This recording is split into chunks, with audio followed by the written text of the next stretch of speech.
Okay, it is 7 o'clock, and I'm going to call this meeting to order. Please stand with me to say the Pledge of Allegiance. I pledge allegiance to the flag of the United States of America and to the republic for which it stands, one nation, under God, indivisible, with liberty and justice for all. Good evening, Cheryl. Will you do roll call? Councilmember Brenda Kinzer. Present. Councilmember Jermaine Cornegay. Here. Councilmember Chuck Owen. Councilmember Judith Dunn. Here. Councilmember Carl DeYoung. Present. House. Here. And Councilmember Paula Kelly. Here. Okay, Councilman Owen has asked to be excused, so I'm looking for a motion. Madam I'll Mayor. make a motion that excuse Councilman Owen. Second. Okay, so we have a motion by Councilwoman Kelly, seconded by Councilman DeYoung. All in favor? Aye. Opposed? All right. Now I'm looking for approval of the agenda. Madam Mayor, I make a motion to approve the agenda. Second. Okay. I have a motion by Councilwoman Kinzer, seconded by Councilman Couch. Any discussion? All in favor? Aye. Opposed? Now a motion, looking for a motion for the consent agenda, items 1 through 6. I move we accept the consent agenda, items 1 through 6. Second. Okay. I have a motion by Councilwoman Dunn and seconded by Councilman Couch. Any discussion? All in favor? Aye. Opposed? Okay. So if I could have Mr. Lumley come forward, please.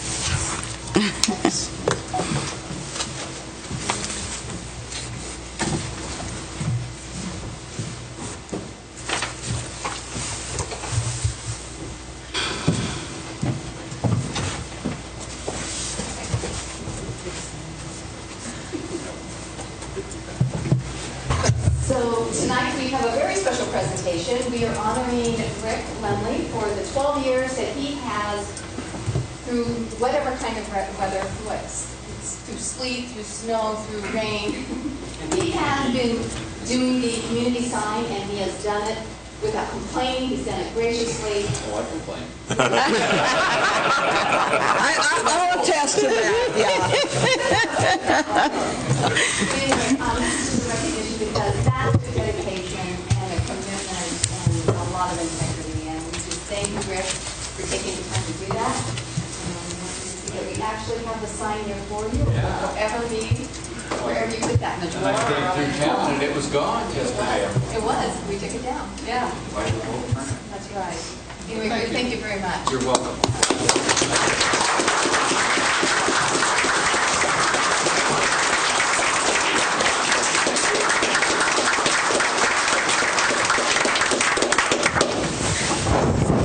Julia, could I say a word? Sure. I just want to say that I've worked with Rick on this for 12 years practically, right? And, you know, he has been amazing at it, and he's very conscientious, and I just really have appreciated having him be that person. I know, though, it was difficult at times, and especially when, like, the ground was all tore up and things. So thank you, Rick. We do appreciate you, and the girls at the Chamber wanted to pass that along as well. Thank you. All right. Thank you, Paula. So now we have a presentation from our very own Officer Eddie.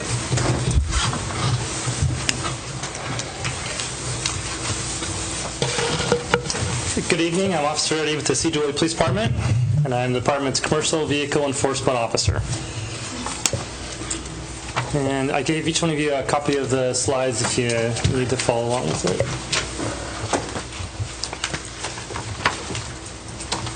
So the department's program is designed to address commercial vehicles that are traveling through the city.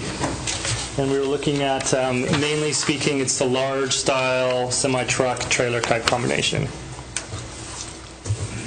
So this map depicts the city. As you can tell, we have a main thoroughfare that comes from Canada, which is our Highway 9 north. Comes right down from the Canadian border down to Highway 20.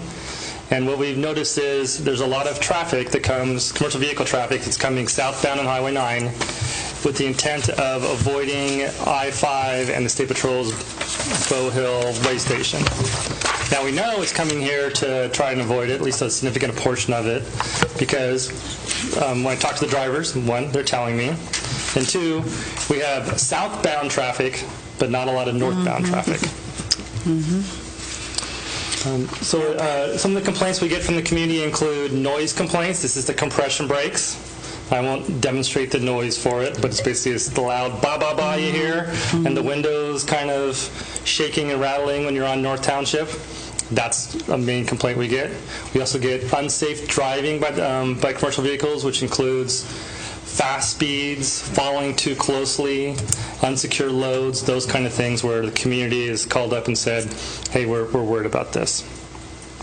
In response to the complaints we received, the Commercial Vehicle Enforcement Program was started. So about 3 years ago, Chief Tucker sent me to State Patrol Academy for 3 weeks, where I completed 120 hours of intensive training on how to inspect commercial vehicles and in compliance with the Federal Motor Carrier Safety Association. So this program it's state certified, but it meets our federal requirements. So all the safety violations that I'm identifying for the trucks are federal safety violations, with the exception of the city ones we have here, like the compression brakes.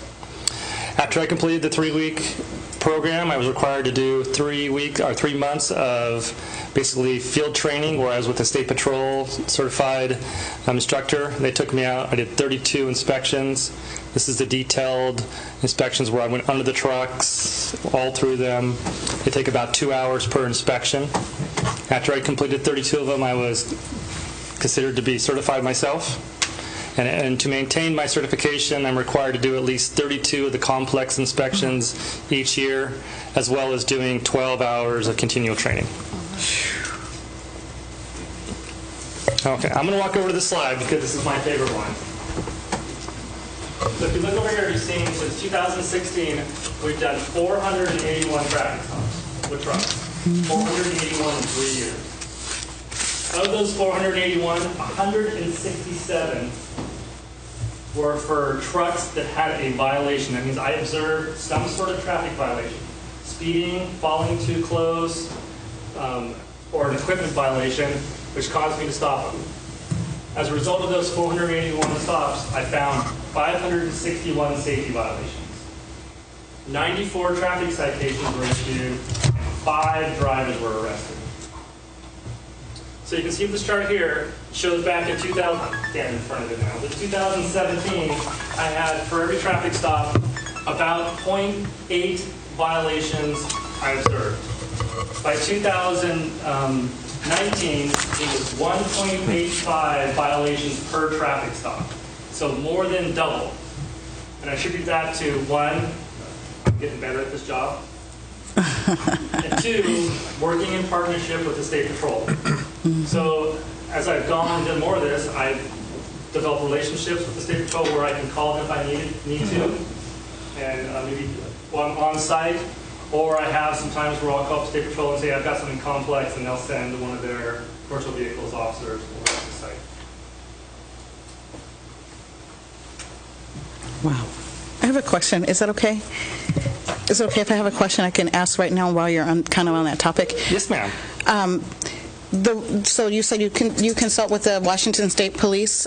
Do they, if they stop them on Cook Road, do they count in your numbers? If the Washington State Patrol? Your question is, are these numbers that include State Patrol stops, or are they? Yeah, no, yeah. These are just mine. So I'm not tracking any of like how many stops they've made, or if they come and assist me, it doesn't double the number. So that 481 is the number of ones that I personally initiated and did. So actually, they could be higher if you're helping the Washington State Police. Right, ma'am. If you're asking me if the State Patrol also does traffic stops on Highway 20 and South 9, the answer is yes, they do. And so the actual number of stops being done in the city is higher than that, but I don't know what their numbers are. Okay, but you're assisting with some of those. Sometimes I'll see them on a stop and I'll go help them, and sometimes I'll ask them to come help me. Yes. Right on. Thank you. Yep. Okay. So this is an example of two safety violations I noted. On the left-hand side, you'll see a trailer with a missing tire, two missing tires actually. So the story behind this is about 2 o'clock in the morning. I was sitting next to AM PM and this trailer drove by. And I looked at it, and based on my experience and training, I said, I think there's something wrong with that trailer. Upon contacting the driver of the truck, I realized, you don't have 2 tires on your trailer. And what he had done is he'd come from Canada, okay, and was going to Oregon. And he thought that he could get all the way from Canada to Oregon driving at night without getting stopped. So he came South 9 to avoid I-5 where he thought Bow Hill might stop him, thinking he could do that. And then, unfortunately, he ran into me. So that truck was put out of service. I'll talk about that in just a little bit more detail, a little bit longer later, where he could not leave until he fixed it. On the right side, you'll see another common safety violation, which is leaking grease from an axle. This is an example of where once the grease is all leaked out, you've got a fire hazard, and plus the brakes don't work as well. So these are a couple of examples again.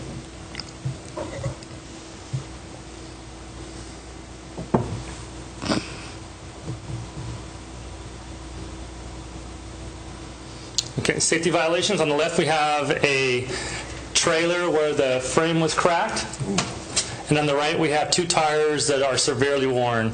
So if you can see, if the tires are down all the way to the ply, where if they were driving and they were to stop again, they could easily blow their tires out.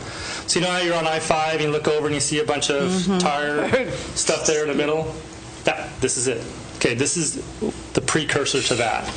So had this guy kept going, it would have happened eventually. And the story behind him, too, is that he was coming through Sedro-Woolley. I don't know what the deal with Oregon is, but he was also going to Oregon. So he had another 175 miles he was planning on driving with a loaded truck with tires like that down our busy streets. So what you're going to see is a lot of the safety violations we find aren't just intended to keep us safe within the city, but we're working in partnership with the entire commercial vehicle program, where we're saying, yeah, you probably can get through the city with these tires okay, but when you get down to Seattle or Oregon or California or Texas or wherever you're at, there's going to be a problem. So we're going to address the safety issues here to keep people safe throughout the United States, just like our partners in Utah or Oklahoma or wherever else are stopping trucks that are coming through Sedro-Woolley to keep us safe here. If a truck has a severe deficiency, such as a safety violation like these tires or the missing tires or another one, unsecured load, or a driver who is driven more hours than they're allowed to, I can do what's called putting them out of service, where I say to the truck or the driver, you can't move until this is fixed. In the case of the tires, you can't move your truck until the tires are fixed. If the driver has driven too many hours than they're allotted, I can say, you have to take a 10-hour timeout, and you can't drive a commercial vehicle for 10 hours until you kind of reset your drive clock. Have you ever seen the trucks parked over here on Metcalf here on the side of the road? Yeah. A lot of times that's a truck that got put out of service. If you drive by and you see the driver and he looks kind of sad and everything, that's one of our trucks. Okay. You can tell them they can come downtown and eat or something. Well, a lot of them do take advantage of that. Criminal violations. On the left-hand side, you're seeing a truck that's getting towed. So we can tow them too, just like we tow any vehicle. This driver on the left was driving through the city in the middle of the night. He was suspended. He had warrants. And not only was his Washington State driver's license suspended, but his commercial driver's license was also suspended. So he was also told, hey, not only don't drive, but don't drive a truck. And he had warrants. So he got arrested, put in jail, and his truck got towed.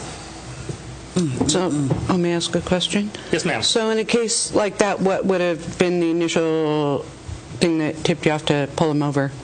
In this case right here, this truck drove by, and the registration on the license plate was expired like 5 years ago. And when I ran it, it came back way expired. So the story behind it is he was headed to Eastern Washington because they needed a truck over there because their truck had broken down. They were trying to get a trailer back. and someone said, if you can drive this truck over there and back, we'll give you some extra money. And he said, no problem, I'll go at night, and I'll go through Sedro-Woolley, because they don't look for people. And he was headed to over to the Yakima area. Wow. So that's what his plan was, and it didn't work well for him. Truck on the right is earlier this year, a fully loaded truck. He was something like 85,000 pounds, coming down through North Township, south on North Township, speeding, which is what got my attention. And then when I lit him up to pull him over right at AM PM, he didn't stop right away. He kept going with me behind him all the way down to Murdoch, which is quite a distance to have a police car behind you and be in a semi-truck and not stopping. When I contacted the driver, determined that something wasn't right. State Patrol came out and assisted, and we determined that he had taken pain pills and used some other kind of medication for stimulants. So the story behind him is he went to a marathon run on Sunday up in Canada. He ran, his legs were hurting. So he took a bunch of pain pills, went to sleep, was tired, got up, took a bunch of medication to stimulants, prescription meds that were not his, got in the truck and said, I can drive, I'm good. And then so we got him not only for the DUI, but also he got a bunch of medications that were not his. So he got arrested. Okay. So this is our future, like the ideal world future. A couple things we need. A thermal imager. So one of the issues we have is human trafficking. It's kind of a big thing that's going on with, unfortunately, people coming in from out of the country and then being taken advantage of and being promised jobs like, hey, if you come down, come here, we can get you a job working wherever, and then they end up perhaps in the sex trade or other places. They're getting taken advantage of. One of the ways they transport them is they put them in a truck, big box truck, with a fake little area to hide them. They come through areas like Sedro-Woolley. They get stopped, they have a load, they have all their paperwork looking right, and nothing looks out of place. And off they go to California or wherever. So one of the things we can get is a thermal imager that costs about $6,000, and we can use them to see if there are people in the truck, and also they're helpful for finding out if brakes or other equipment are running too hot or not functioning properly.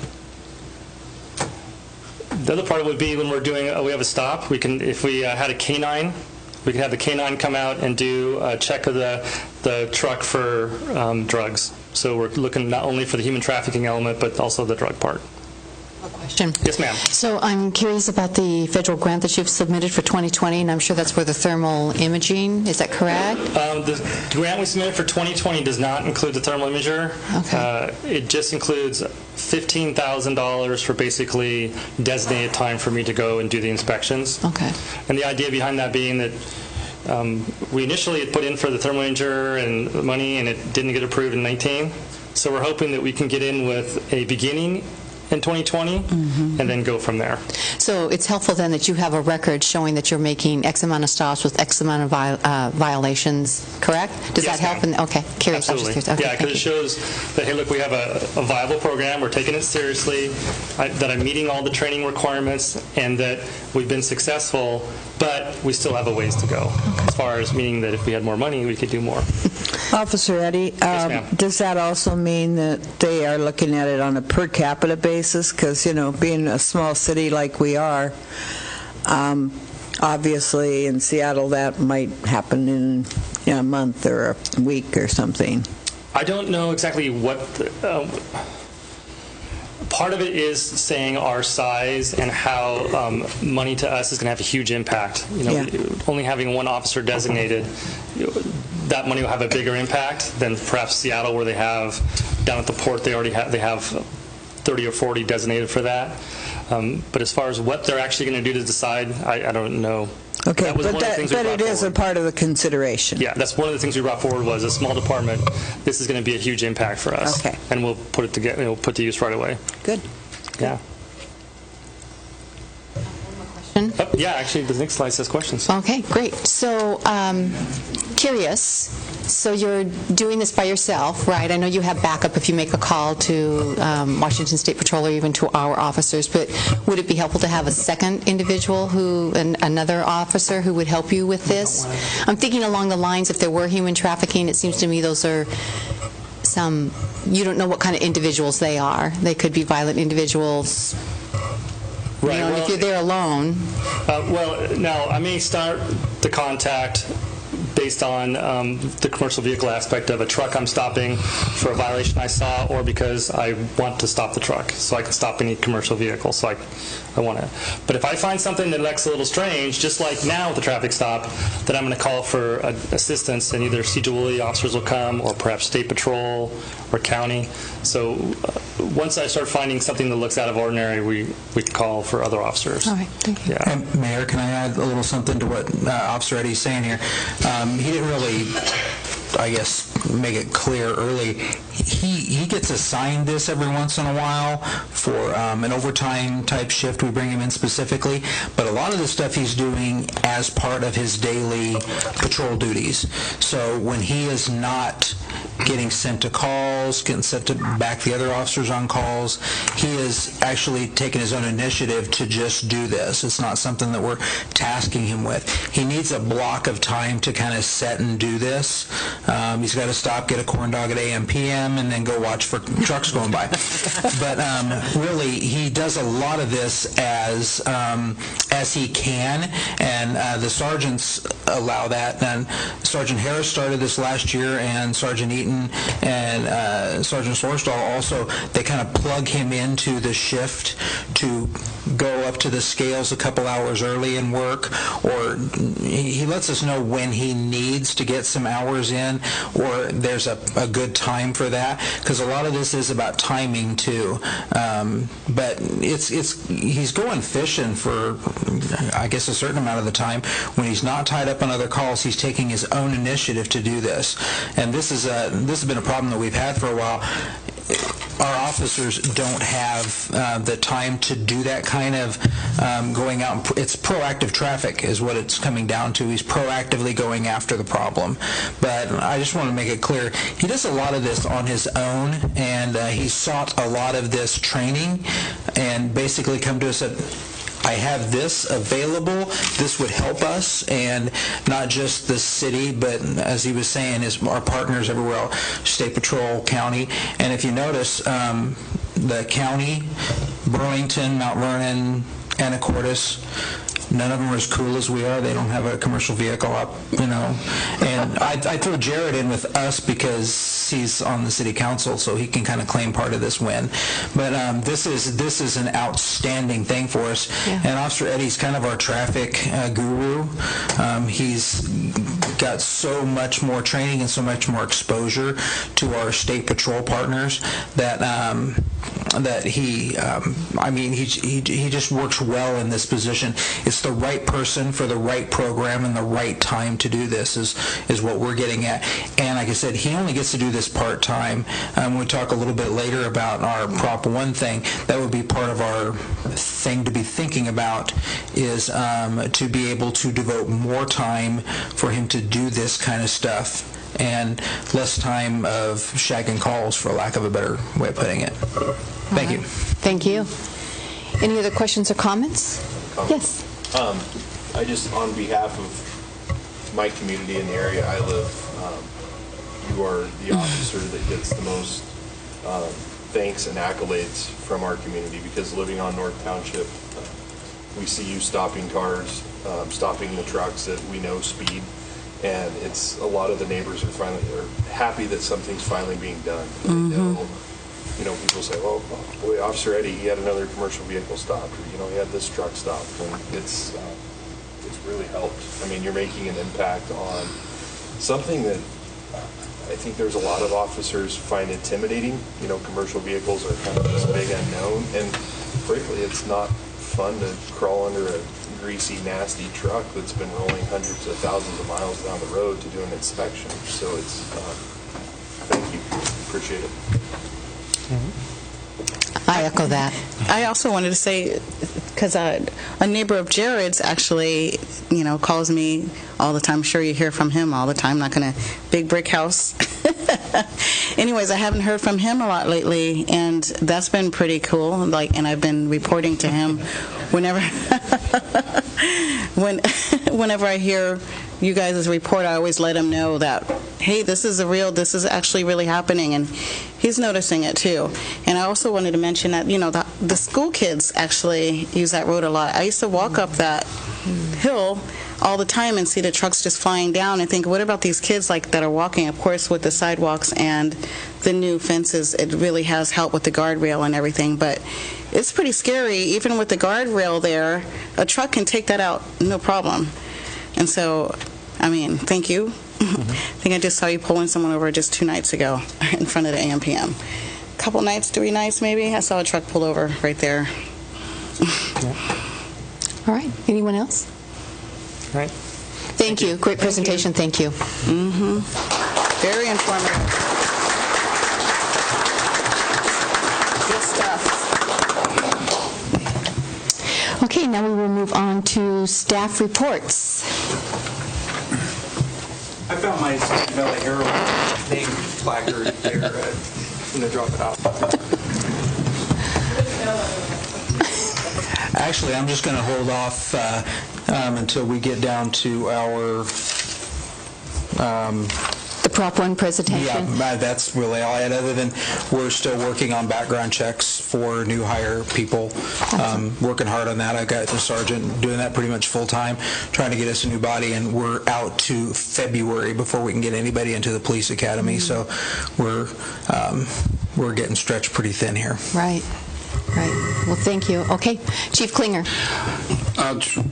Got a couple items, Mayor. I've been out for the earlier part of this week driving through the snow, which unfortunately is hitting us here in Western Washington, up on top of the pass. But I'm not sure if Aaron Berg was going to bring this up later. We had our first EOC training here about a week ago, and we actually were able to open up the EOC, which is the Emergency Operations Center here within the city. We opened up in this room. We set it up. We had a mock earthquake drill going on. That's where City Hall was shut down for a week or for the day. But it went really well. We got a lot of good training out of it. We found a lot of places where we were short and what we need to work on. And I know I was excited that we got to do it. So hopefully everybody else was too. But I know a lot of people don't get too excited with this stuff. But that's what we do. But on the other note, we also had tonight is the first IV tech class going on. I don't know, Carl brought it up. Why is Burlington Fire here? Well, they're learning how to do IVs from our medics, so which is really good. And we also completed our pump test, but I'll just let you know we did have one truck that didn't make it, so we'll be working on what we have to do to replace a bunch of valves in it so we can get it through here in the next pump test. So that's all I have. That's great. Thank you. Mayor Johnson, I have a question for Chief. Yes. Chief, on the new utility terrain vehicle that we have, the new UTV, have we figured out if that is compatible with the new bridge up at Northern State on the trails? Not with the new bridge, no. We went up there and we met with the bridge builders here. I can't remember the gentleman's name. JT? Yes. And we're 3 inches too big. He said he'll make sure on the next one. Okay. Thank you. Mr. Coleman? Well, we're continuing to work on our local update of census addressing, which has been an ongoing 2.5-year saga of us reviewing all of the addresses in the city to help accommodate the 2020 census. And we received the data back and reviewed their comments, and it seems to be okay. And now they've asked for us to since we completed that work back in March of last year, so now we have to give them all of our new addresses of every new house that's been built, or every new address that's been created for a residence in that since the past 1.5 years. So we're working on them with their software to get that done for them. And Amanda has been helping with that task. That's something that she started doing for the planning department to help the planning department out last year. So we're just having her complete her work with it since she's familiar with the software. And one other thing here. Oh, on October 17th, it looks like there's going to be, I don't know if the mayor wanted to talk about this, a joint legislative task force on water supply. It's ongoing, state legislature's way of trying to solve the water issues, water supply issues for residential uses in more rural areas in Skagit County. So it doesn't affect Sedro-Woolley so much because the city uses PUD water, and we have PUD water available, so water rights has not been an issue in the city of Sedro-Woolley. However, we do, it is a regional issue, and we are part of the growth in the valley, so we participate in this process. So that's going on October 17th. And aside from that, it's just been fairly busy. Lots of applications coming in. You can see the Jones Estates plat, which is up on Jones Road, also referred to, they put a sign out in front that says the park. That has, the building permits have started rolling in for that, so you'll be seeing construction happening out there, as well as the small 7-lot on Sap Road. They've started almost all of the foundation work on those lots. I think they may still have 1 or 2 left to get started. And then later today on your agenda is preliminary plat approval request for another small plat. And so I can talk more about that then. All right, thank you. And thank you for covering the Water Task Force, and I think you summed it up great. Thank you. Mr. Freiberger. Thank you, Mayor. Just report on the projects that are going on around town. I'd like to acknowledge Wally Hoyt, our project inspector, is in the audience tonight. So I actually have been too busy to go out and look at them, but if I say something wrong, Wally, correct me, please. We have the Borseth Robinson Sewer project going on. They've pretty well finished with the installation on Borseth, I understand, and are working on Robinson now. We're probably 3 weeks out from finishing that. And also we have the sidewalk and ramp project underway. It's probably about 80% complete now. They're working over here on north end of Murdoch Street right now. We have a ramp to do here at City Hall yet. A few other things to finish that up in the next couple of weeks. The other things I wanted to talk about, we've been working on updating our sewer comprehensive plan for several months now. We have Pace Engineering doing that. And as a part of that, we're doing a financial analysis of the sewer system. I've been working closely with Pace and Brown and Caldwell to mesh their 2 projects together. As you know, we've been looking at the condition of our wastewater treatment plant for some time, and I've been reporting that we've found some issues down there. Anyway, we've put together a list of short-term projects to bring the sewer treatment plant up to snuff, about $2 million worth of projects over the next 5 years.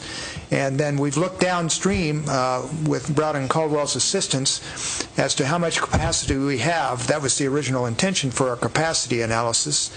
And it's looking like we've got about till 2025, 26 to do our next facility plan, which will be the planning towards the next upgrade, which would happen roughly in 2026, 27.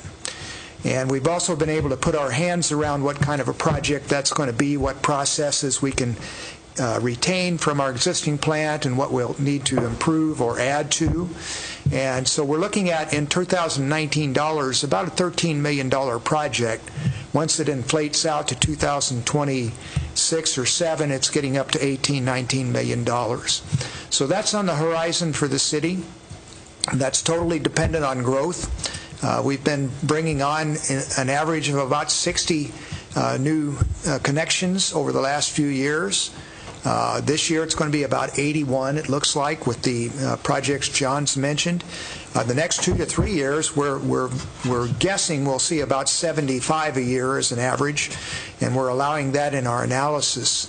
and then projecting those things forward in terms of funding that will be available, and to meet the needs to provide the revenues to build these projects that I mentioned. So the upshot of that is going to have a rate impact coming up. And so I'll be contacting those of you who are on the Utility Committee tomorrow to schedule a meeting, hopefully next week, to talk about that. We've tentatively scheduled October 23rd to do a presentation before council on that and give you an update on where we're heading with that. Now, I haven't actually gotten from our consultant, Katie Isaacson, a complete analysis of that impact, so I'm assuming I can get that in time for a utility meeting, but we'll get that determined tomorrow. Just wanted you to know that that is coming, both for the full council and for the Utility Committee. In terms of the short-term projects at the wastewater plant, one of the things that we found out due to our work on there is that we have some deficiencies in our electrical system. It basically is with our electrical panels. We have some that have higher incident electrical charges there in the panel. I don't know the technical things on it, not an electrical engineer, but we've been operating those panels, opening them up and hitting switches when we've needed to do that for years, but apparently with the current code requirements in the National Electric Code, we can't do that any longer. And it's so something that we cannot wait to fix. And so we have a design going on right now to do that. We have some funding available this year, and we budgeted for the project in 2020. That'll be part of the budget when you see that for the wastewater facility. It's a fairly good size project. I'm estimating about $400,000 right now, but that's a total guess. I'll be getting a good estimate from the engineer when I get the plans and specs in about a week and a half. We also are out to bids right now for equipment to bring our 2 digesters up to snuff in terms of their aeration capacity.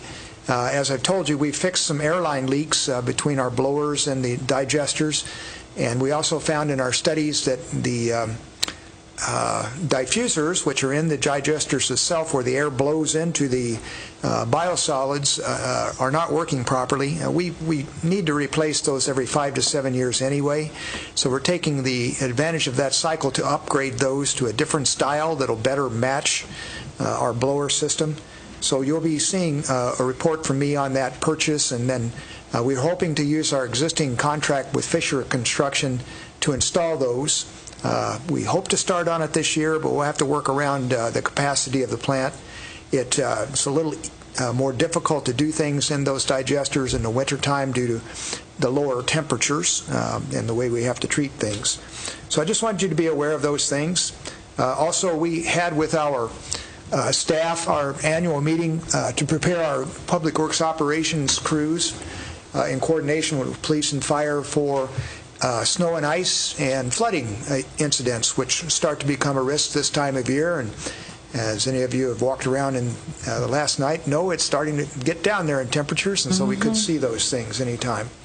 So that's what I've got going on right now. All right, thank you. Madam Mayor. Yes. Mark, can you throw the numbers at us one more time on the 2026 upgrade? Yeah, so 2 parts to that. The short-term projects, which are the electrical improvements I mentioned, a blower upgrade, and dealing with a long-standing problem with our wastewater lab operations being built on one of our tanks that we need to put in service, and we can't because of odor problems. Those projects are about $2 million. Then in 2019 dollars, an upgrade, which would consist of an additional clarifier, redoing all of the guts of one of our existing clarifiers that's 40 years old, doing some improvements to our grit system, and additional electrical upgrades to support all of that. About $13.5 million in 2019 dollars. Inflating that out to 2026-27, it's about an $18 to $19 million project. Okay. It just seems that, if we're having all of these issues, what would be the feasibility of looking at stepping up that timeline to, I guess, beat inflation, because that's a difference of about $4.5 to $5 million, and could, if we know we're going to do it anyway, and we're already having capacity issues. Yeah, it's a matter of how we finance it as well. That's the reason for this study, and we'll certainly talk about that in detail at the Utility Committee meeting coming up. Thank you. All right. Thank you, Mr. Freiberger. Mr. Berg. So our library project first continues to be on time and on budget. You'll see next week, hopefully weather dependent, the concrete slab get poured and saw cut by the end of the week. So framing will follow the following week, and I think the site will start to change a lot more obviously once the framing's happening. I signed change order number 1 today, which added 14 days of construction time and about $113,000 in costs. It's also within budget. This primarily added a new generator to the facility, so $103,000 of that was a generator that we'd planned for in terms of a location and conduit. But this $103,000 change actually puts the equipment in place. That is thanks to the $1 million in local community projects funding from the Washington State Legislature in the last session. Historic Cemetery grant for the Northern State Cemetery. I found out something I didn't know, which is last year we were not in the money, and I emailed the project contact over at Commerce and DAP and said, should we bother to apply again? Because I was feeling kind of dejected. And she said, well, yeah, you're only one project out of the money. If you'd had some veterans, you probably would have been in. So Councilmember Kinzer's been diligently sifting through the list of deceased and cross-matching them to various lists of veterans and trying to figure out who's who. And at this point is estimating about a 1% veteran population. So that grant application's due, I think, 2 weeks from today. So our intent is to reapply basically the same project. We're getting updated numbers, so I'm hoping they'll be pretty similar. But we'll add the new detail that we've got some veterans buried in the cemetery, and hope that helps us get to the finish line. So for those of you who maybe don't remember, or for the audience, I guess the scope of the project is really primarily a security enhancement project. We continue to have vandalism at the Northern State Cemetery. Even just in the last couple of weeks, my understanding is one of the 2 headstones that are upright again kicked over. So the goal is to fence it, secure it with gates, add lighting, possibly some video surveillance, and ultimately to include a plaza space where people who want to interact with the cemetery can go up, see some interpretive signage, and have a place where you could have a picnic, potentially leave some flowers, those sorts of things. So wish us luck. We'll be out chasing some money on that. And that's all I've got for tonight. Thanks. All right. Thank you. Mr. Merriman. Thank you, Mayor. I do have 3 different things just to touch on briefly. The first is our budget work that we're doing. As you know, we talked about revenues at our last meeting, and this week the main deliverables we're trying to do is finishing our payroll projections for next year. We're also looking at our vehicle purchases and getting those funded and all lined up to go. Been working with Mark on that. And then lastly, we're looking at the utility and street projects and making sure our funding and everything is lined up for those. So we're just steadily building up the expenditure side of the budget now to match those revenues that we have for next year. So we're probably a week or so away from that, and once we get those parts finished, we'll be able to probably have a draft of a preliminary budget ready to go. So we're getting pretty close on the budget side of things. Next week, if you're around City Hall on Monday, our friends, the state auditors, are coming. So always a good time to have them come in the door. So we'll have them upstairs working away. They'll be here on the 14th, on Monday, through Wednesday the 23rd. That's a pretty quick audit. And there's a little bit of a schedule they have. Every other year they do 2 pieces of an audit. One is a financial audit. The other one is called an accountability audit. This year is an off year, so they're just doing the financial audit, which will be a little bit cheaper and thankfully a lot quicker than other audits are at times. And while I'm speaking about the state auditors, I've been working with the State Auditors Center for Innovation. The State Auditor's Office, we know them as people that come in their suits and look at everything we do. There's another side of the Auditor's Office since the new state auditor came in, Pat McCarthy, that is more into, we don't want to just come in and tell you what you're doing wrong. We want to actually educate cities and tell them how they can do things better. So their Center for Innovation has a lot of different tools and things out there.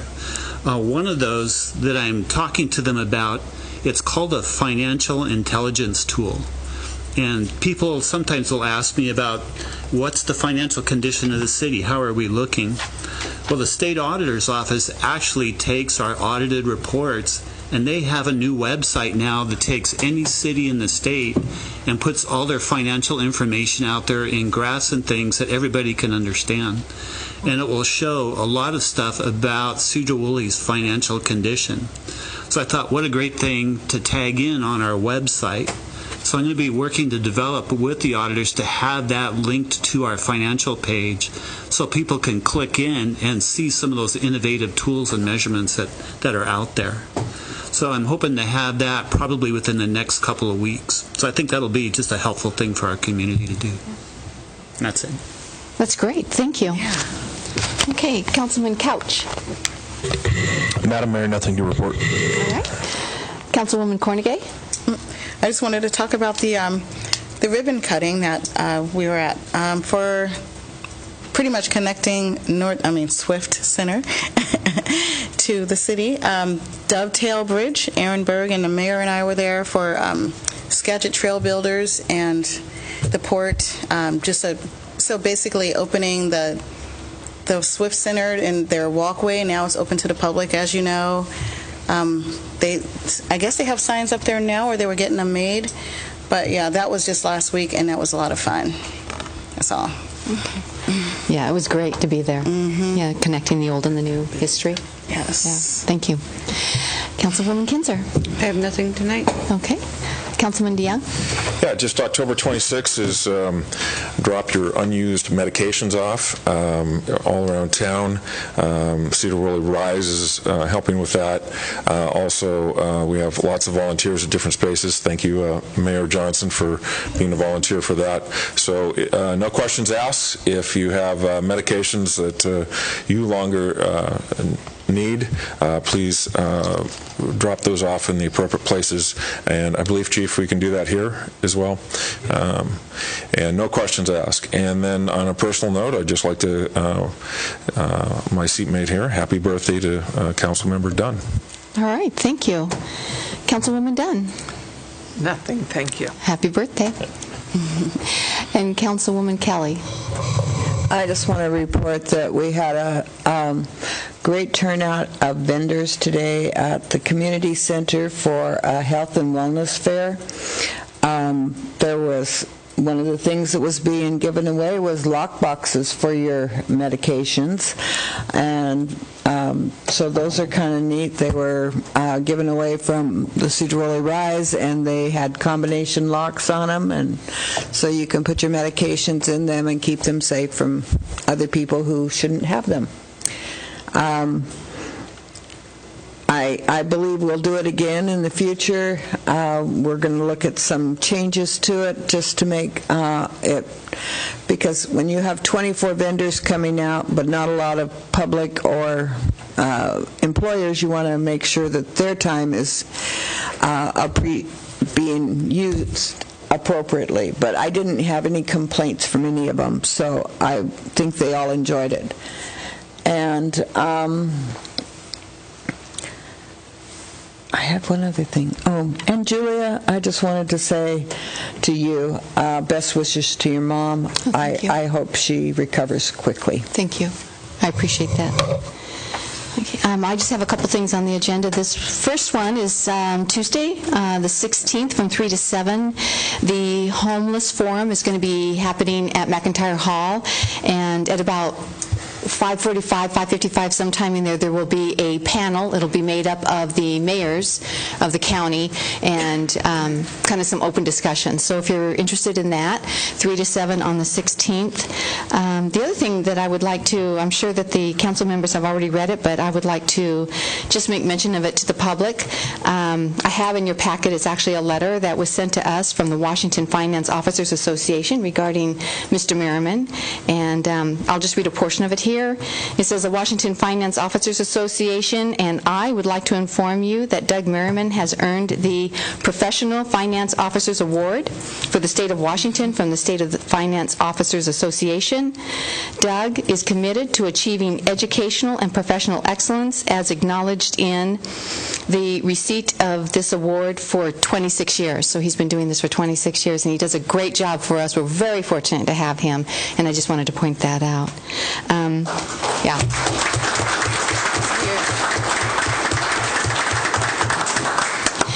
And I, too, want to make mention of the earthquake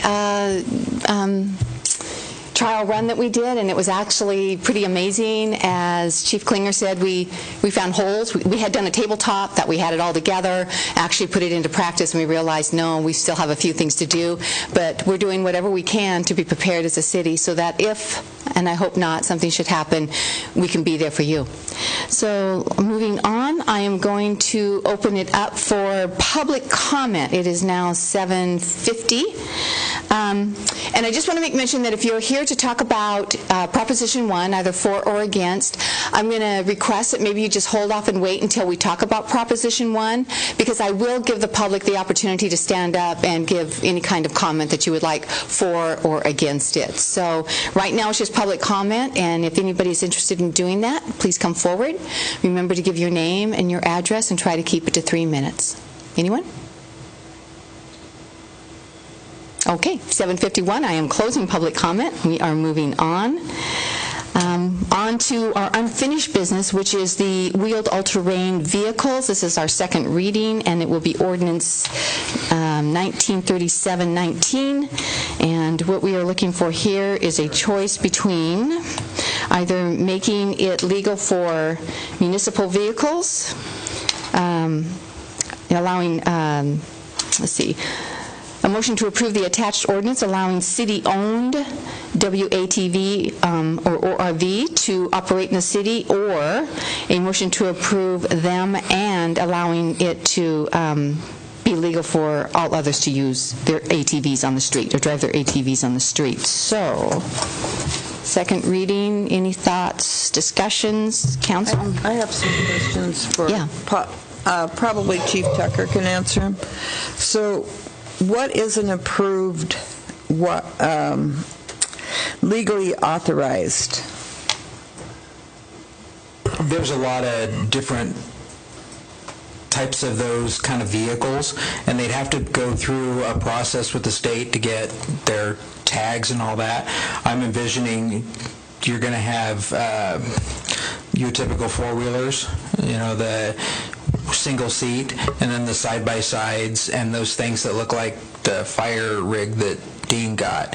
The UTVs, that's going to be the most popular thing. What I envision is there's going to be 99% of people, like any one of us, going down to the bakery and grabbing something in their UTV and having breakfast, and then there will be one idiot that is set up like a Mad Max mobile and will be driving 90 miles an hour through town. That's going to be the kind of what you're going to see. Mm-hmm. So you feel that the incidents with the Mad Max vehicles would be... We already have those. We already got knotheads riding around when they're not supposed to. So that's probably not going to change a lot. And we're going to treat them like vehicles. If we have a recklessly driven vehicle, recklessly driven ATV or UTV, we'll call Carl or our other tow companies and hook them up and haul them in and write them tickets. And I noticed there was a minimum height of 20 inches off the ground, is that, or 20 inches on the seat level? What was that, 20 inches? Yeah, I'm thinking that's got to be the seat level, because these things set about, I don't know, 10, 12 inches off the ground, the clearance, and then they're bigger than the mayor's car. They may not be as cool, but they're bigger. So, and they can be pretty substantial vehicles. But you're talking about some of those are $20,000 and $30,000 rigs. These are about like a car that can go off-road. Are they required to have any kind of insurance? Yeah, I'm not sure what the ordinance is calling for. I know motorcycles have started to be required to have insurance, and that's been, I think, a legislature mandated item. So, yeah, if you look at page 60 of the packet, the first question is, what's an authorized vehicle? Under 1096-0106, you can see the definition of WATV, which is really two types of vehicles. One would be your traditional quad-type vehicle. That's where you get the seat that's at least 20 inches off the ground. The other is more your utility-type side-by-side vehicles, such as the fire Kubota. And, there's weight limitations and width limitations, et cetera, for both of those. If you flip a page over to page 61 in 1096-040, there's 12 requirements for the types of equipment that are required on any of these vehicles that will be operated on city streets, from headlights to taillights to stoplights, reflectors, et cetera, mirrors, and so on. And the last question, that's under 10.96030, which starts on page 60 and goes to page 61. To operate a WATV in the city, you have to, if it's not a enclosed cab with a seatbelt, you're required to wear a helmet just like you would be in a motorcycle. If it does have a seatbelt, a roll bar or enclosed passenger compartment, then you have to use the safety equipment that's within that with a seatbelt. You can't operate on a street with a speed limit over 35 miles an hour, or in this city's proposed case, not on SR9, Township, SR Tony Moore, Cook Road, other than to cross. And then you have to have proof of current liability insurance in compliance with and with coverage limits at least equivalent to the amount set forth in RCW 4629. And you also have to be at least 18 years of age and legally authorized to operate a motor vehicle. So just as a note, we have a lot of cars that don't meet those criteria, and a lot of the drivers have said cars that don't meet that criteria. So it's probably going to be about the same percentage of people that are out there. We're going to have most of them are going to be doing everything they're supposed to be doing right. And I was going to mention bicyclists. Yeah, and bicyclists, that can be kind of a self-correcting problem. They can get eaten up by an ATV, UTV, or a car. But really, I think we are looking at probably a similar percentage. The majority of these folks, I envision them doing just fine. They're going to comply with everything because they're us. Then there's those others that aren't, and they're the ones that we have a criminal justice system for, and they got to come up in front of the judge and explain why they've decided not to abide by the regulations, and it'll keep Officer Eddie busy on his traffic enforcement. My last question. Statistically, do we have any data at this point on other cities that haven't put this into enforcement? Not really.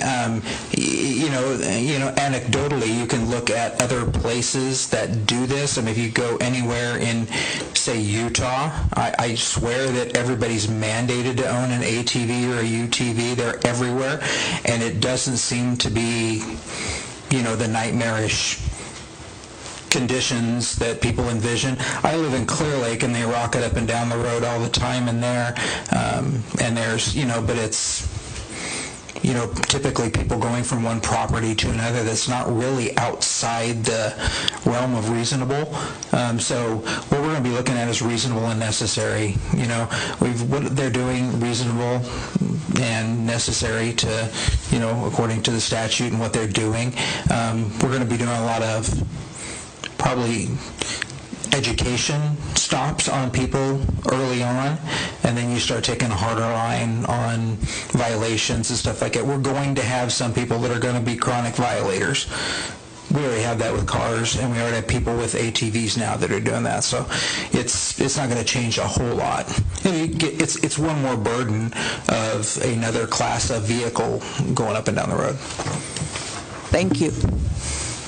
Yes. One of my concerns, especially after the last time we talked about this, someone brought up parking issue, and I was wondering about that. Like, we always have issues with parking about pretty much everything we do, even the library that's coming up. I keep hearing that there's not going to be enough parking, and I'm not sure how they would park, and I don't really particularly care for how there's so many different classes of these, and how, I mean, the Kubota that the fire department uses is, I've ridden in it, and it's actually just like a small car.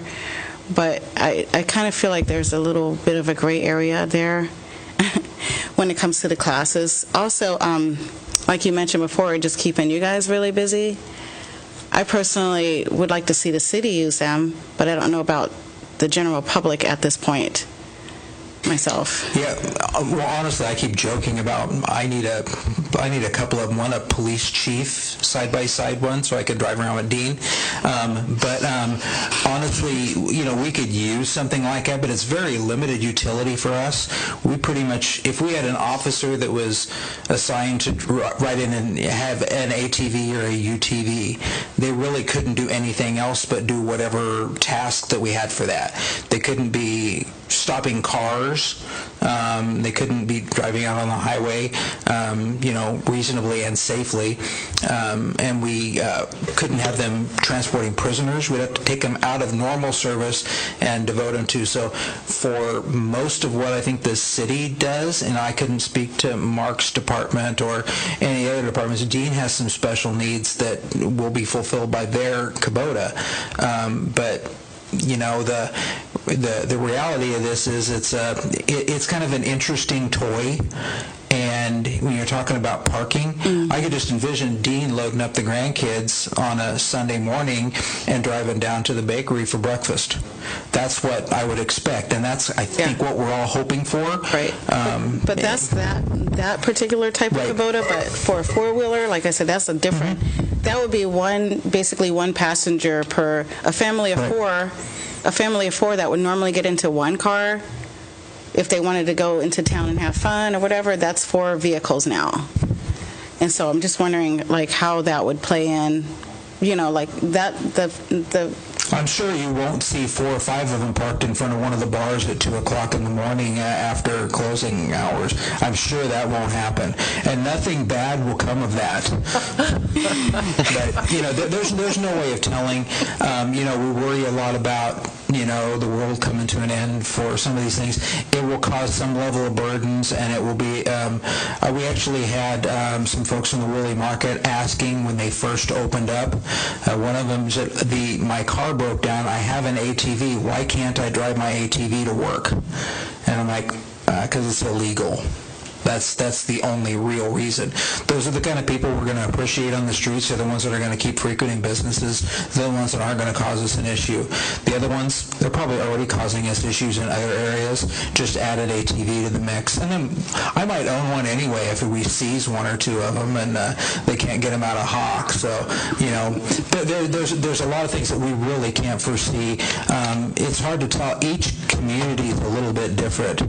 There are a lot of communities that have these are commonplace, and it seems to work for them. It just isn't a real big burden, and I can see a spike in problems, and then people calm down and realize this isn't that big a deal. It's not as much fun to go riding down Metcalf Street as it is to go out to Walker Valley and ride the trails. So it's like, this is kind of a novelty. And when the weather's horrible, they're going to do like cars too. Some of them are going to say, this is cool, I'm going to drive to the grocery store, get my groceries in my ATV, and the others are going to be doing little whoop-de-doos in the street, just like they do with their little Toyota pickups right now. So it's not going to change a lot. It'll be a little bit more of a burden for us, and we'll be chasing a couple of ATVs, but honestly, we're not going to be doing a lot of chasing of these things because it's too dangerous for everybody involved. So, there's a lot of things that we thought about and gamed out. We're not terribly looking forward to this, but it's also not the end of the world either. It's not a huge issue. It's a new set of targets, for us to chase down. And Chief, I hope you're going to patrol the high school for these. Oh, actually, that's a great patrol area anyway. Jameson Street coming in from Highway 9, the high school in and around there. I don't know how that's going to, if the school's going to put a ban on, no, you don't get to ride your ATV to school, but maybe they will. Being a real big thing, almost. But that would be kind of cool. If I was a high school kid, I would. But you got to be 18. Yeah. So senior. There's a lot of what ifs, but honestly, there's not much we can do to answer that. Mayor? True. Chief, I understand from these vehicles that they have a spark arrestor to keep the noise down to below 90 decibels, which we've experienced loud pipes save lives on certain motorcycles. Certain cars have modified exhaust brakes or muffler systems that amplify versus muffle. Right. All those things, even a governor is standard equipment from the manufacturer on these TVs that we're talking about. If those were to be modified after the person has been pulled over, that would add to their discussion before the judge. Is that correct? Absolutely. I mean, everybody's got a chance to explain to the judge, and it's, a lot of them having the louder exhaust and all that can be a little bit safer for them on the road.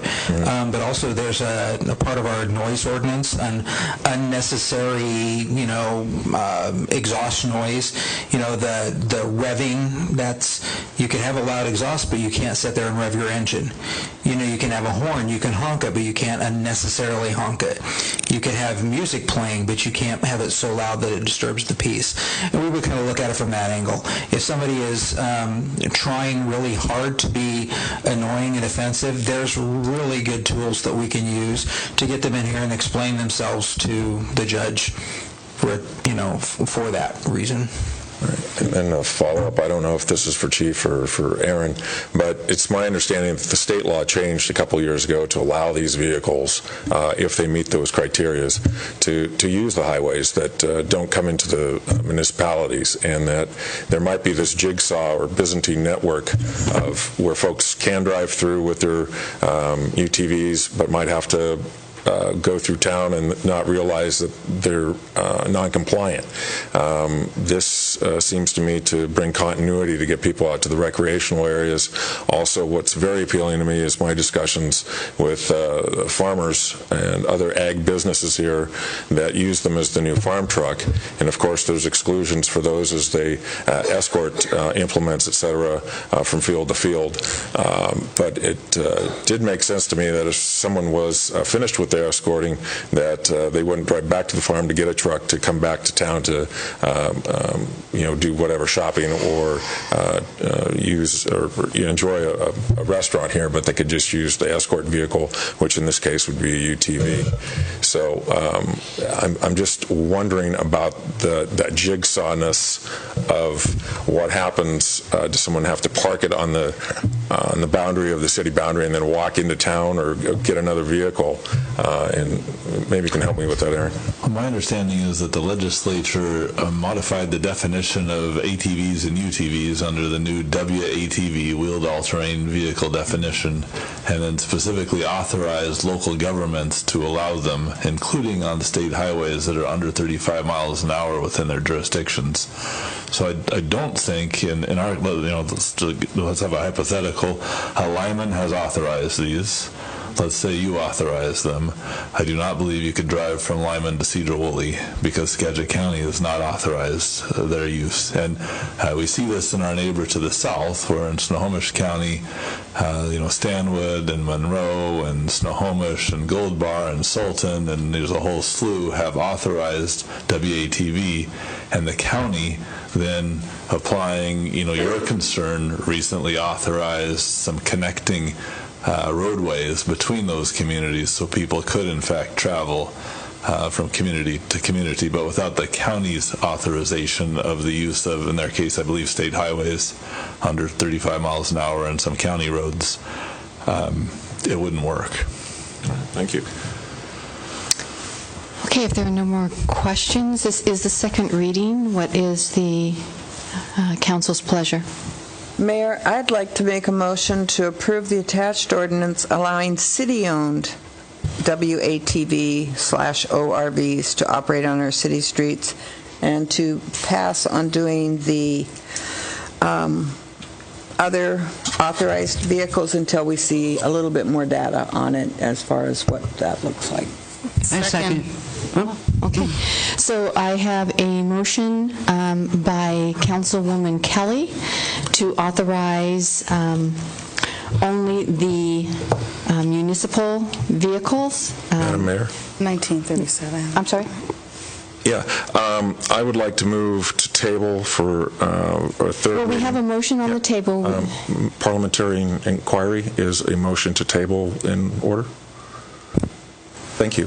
So, it is. Thank you. Sorry. So there's been a question about getting some statistical data. I know there's at least two people I recognize in the room that might have that, that would be able to maybe help with forming a packet for next meeting. So just to keep it on simmer until we meet at the end of the month.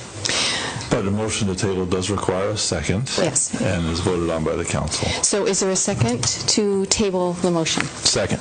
Okay. So all in favor? Aye. Show of hands. All in favor? Opposed? That was to table, right? To table. Yeah. I don't. Opposed to I don't table? need to- No, I'm opposed to tabling. I have So- mine up. Okay, so 3-3. It's you. Back to you, Julia. Can I guess you want to see more statistical data. Sounds good. What do you want to see? What do you want to know? I don't see absolute anarchy breaking out in Sedro-Woolley because a few people that, can spend $40,000 on a UTV that is properly licensed. I mean, Yeah, I don't but we're know. not just talking about Banditos on Harleys cause me more heartburn than a guy in a UTV that wants to go to the bakery and have a cup of coffee. So, Jared, I understand what you're saying. I think one other point that I would make, too, is that I would like to see Proposition 1 passed, and knowing that, as Chief Tucker said, they don't know that they have, what kind of effect this will have on capacity.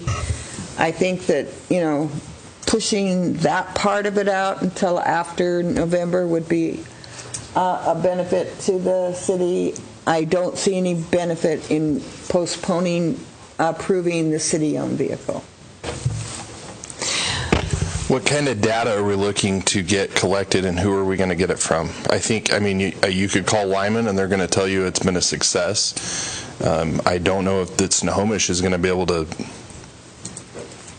give you that much. So realistically, what are you asking us to get our hands on? I'd kind of, as a former insurance agent, one of the things that I look at is risk. And I think of things like am I going to be able to see that vehicle when it's coming at me and it runs the stop sign on State Street, I just would like to have some idea of what that risk looks like. So is this boils down to an unknown of what a UTV is and how it's properly equipped? It could be, yes. Because that can happen in a car. I see idiots every day that drive with their headlights either off in the dark or... I see lots of idiots on the road. Well, I have some similar questions myself. Like, I was reading, actually went and read some of the state RCWs on it and everything, and I just have questions like, what if people want to have their dog on it, and what about windshield wipers? If they have, they're going to be required to have windshield wipers, and how many tails? Some have one tail light, some have two, required to have two. There's a whole bunch of things. And parking was a really big one for me, is how are we going to do the parking if, it's going to be kind of a novelty maybe at first, and how are people going to be parking them in town? And we already have I would guess in a parking spot, the same place they'd park their car. Right. So And I guess if I can, more of them. if I'm going to go to town and spend money and support local business, why do you care if do I drive my pickup that I can put 5 people in? Do I drive my Jeep that I can put 2 people in? Do I drive my motorcycle that are legal now that only 1 person can ride on? Or do I have a UTV that can haul 2 people, 4 people? Or some can only haul 1. I mean, Right. I'm just saying, like, it just seems if we have like rules set like for how they're going to park, I understand they can park like a car, but if they park like a car and a family brings a few of them, then that would not be enough parking. But if they can park like 2 into 1 spot, and I guess it depends on the size of them, you know what I mean? It just seems like, I feel like we need to have something about parking in there. So it sounds like tabling would be a good option for us to talk about it further. Too. And that would benefit businesses to know that there's something in there on that. But how do you even do that? How do you even start on that when they're all so different? You know, like the Kubota is so big, it could take up 1 full parking spot. You know what I'm saying? It really gets in the weeds with it. Madam Mayor, is there a reason we can't pass 1937-19, authorizing the use of city-owned vehicles, and then return to the other ones at a later date? We can do that. And so the motion on the table was a tie, and I am going to oppose tabling it. So we're back to Councilwoman Kelly's motion to authorize only municipal vehicles. It was seconded. It was kind of a tie. I'll give it to Councilwoman Kinzer. Any more discussion? All in favor? Aye. Opposed? Nay. Okay. So only opposition was Councilman Couch. That was ordinance 1937-19. So now we are on to the to new business, City of Sedro-Woolley Proposition 1, safety. And so this is going to be kind of interesting. I think it's going to be kind of fun, too. First, we're going to hear from, looks like Chief Tucker and Aaron Berger representing, they're going to be representing Proposition 1. Secondly, then we will move on to hear anybody who wants to be the representative of the no on Proposition 1. Then I will open it up to the public for comment, allowing you to share pros and cons. And finally, I'll open it up to the council to speak either for or against Proposition 1. So after this has all occurred, then the council will have the opportunity to make a motion to vote. So first, let's go with you, Chief Tucker. Do you want to speak to this? Sure, I can kind of give a little bit of the background, and then Aaron can kind of clean up the particulars. Is that... Want to do that? Yeah, I think with the one addition that Paul Eaton for the Yes campaign would like to address the Yes campaign part of this. So the chief and I would give just kind of an overview, fact sheet, and Paul Eaton and possibly Josh Carpenter would speak for the Yes campaign. I think they're featured in the voters guide, and I guess I don't know if somebody would want to speak for the No campaign. Okay. So I can get started. So what everybody's been or has been seeing, the kind of the flyer, it's got really the crux of what we need. And I'm going to give you just a little bit of background. I know we've talked a little bit about this before, but the kernel of this started when my patrol sergeants came and says, we need help. We need extra bodies, and what it really comes down to is safety, and not just safety of the public, but safety of the people involved. We're wearing people out. You know, you're pulling your sharpest tools out of your toolbox. You're using them hard.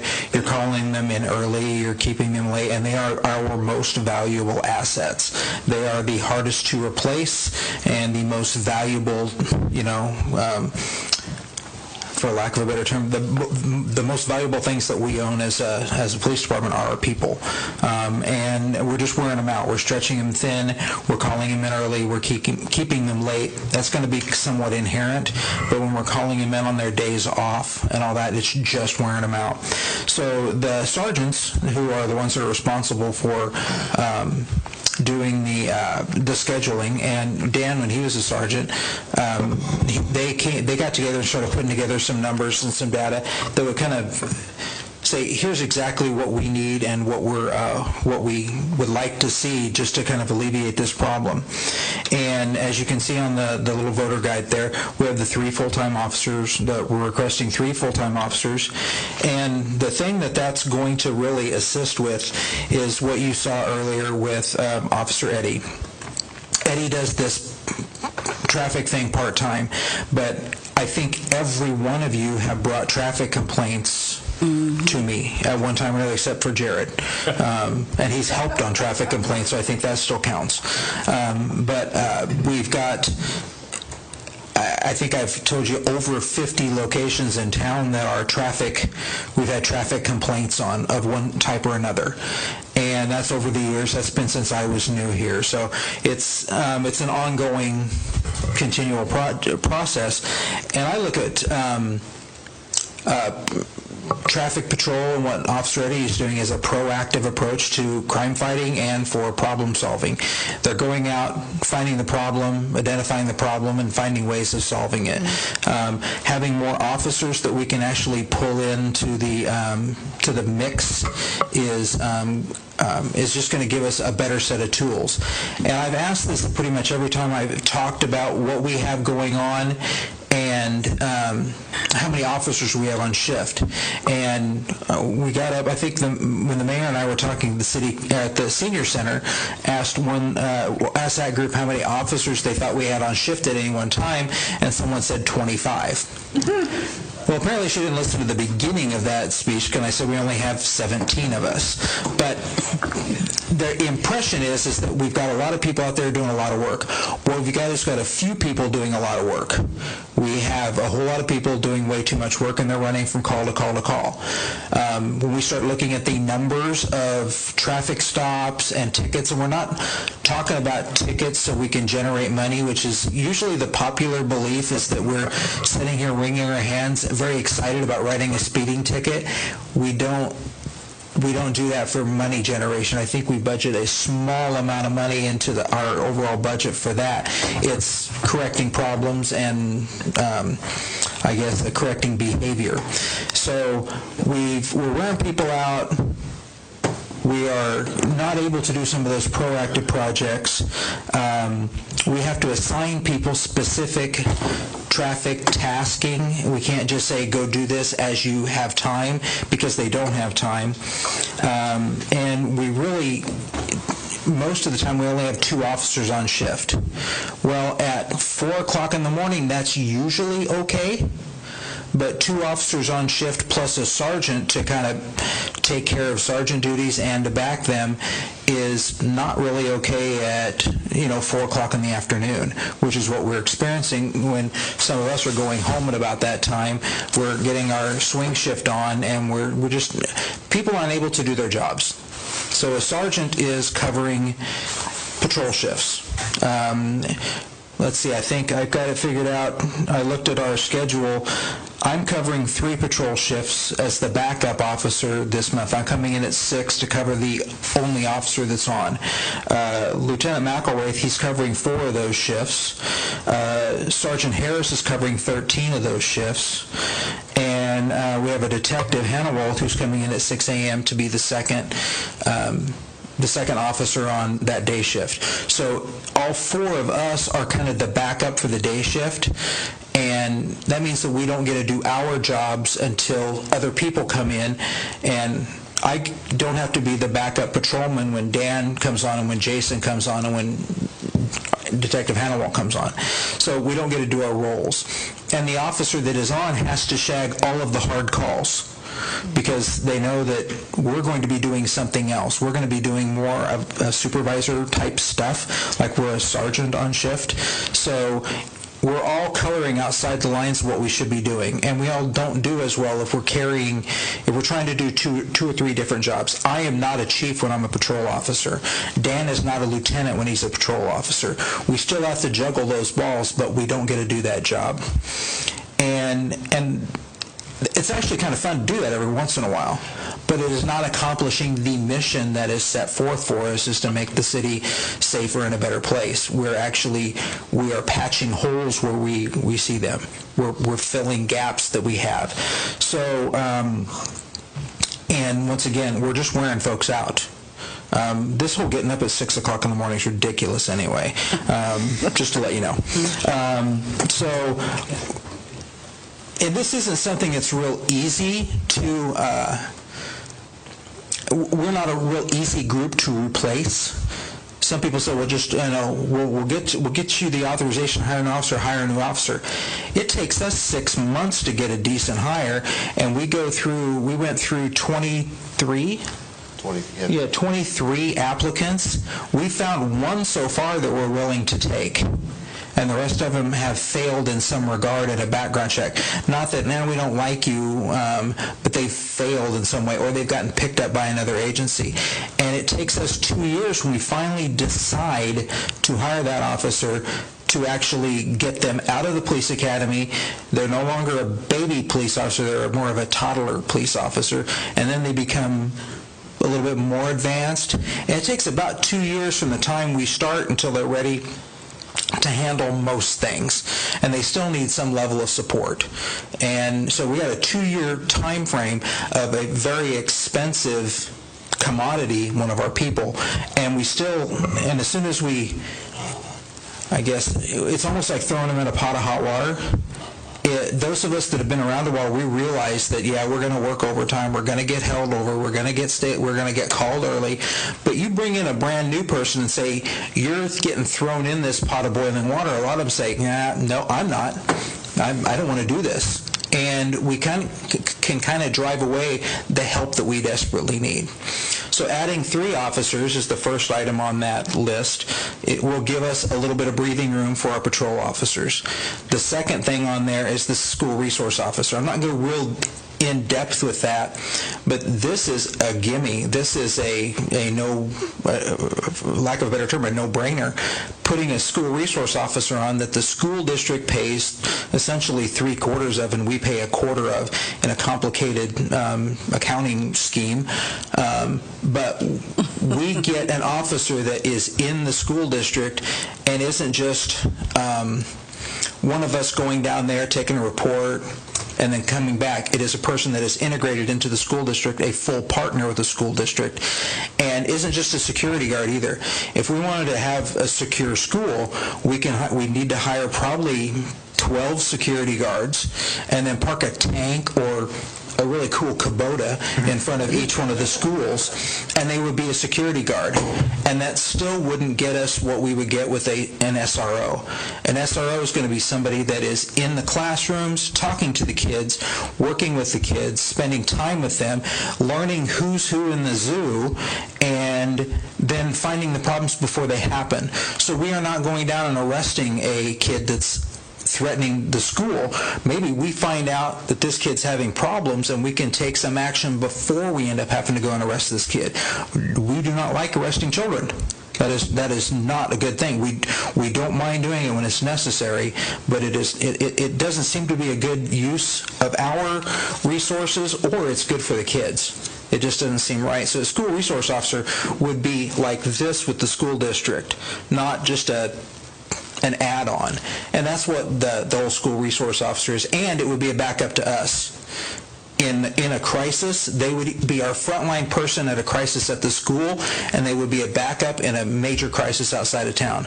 If we have a bank robbery at, say, noon, if we'd had a bank robbery at noon today, there would have been 4 of us, I think, probably 4 of us able to respond without outside help. And then we start drawing in Upper Skagit, Burlington, State Patrol, and all that. If we had a school resource officer, that would add one more experienced body right there that we could draw on in an emergency. So that would just give us one extra body that we don't pull out until we need it, and then we have it. And it would be an extra body in the summertime when we're chasing ATVs and UTVs and all that kind of stuff. So it would give us that extra body when we really need it, but it would also be fixing problems that could be fixed before they happen within the school district. And finally, we have our records person, our administrative person. This person is critical in what we're doing. It's real easy to sell the notion of putting one of us in our shiny badges and cars and all our stuff on the street, but what we don't think of as much is that person that sorts out all the stuff that we do.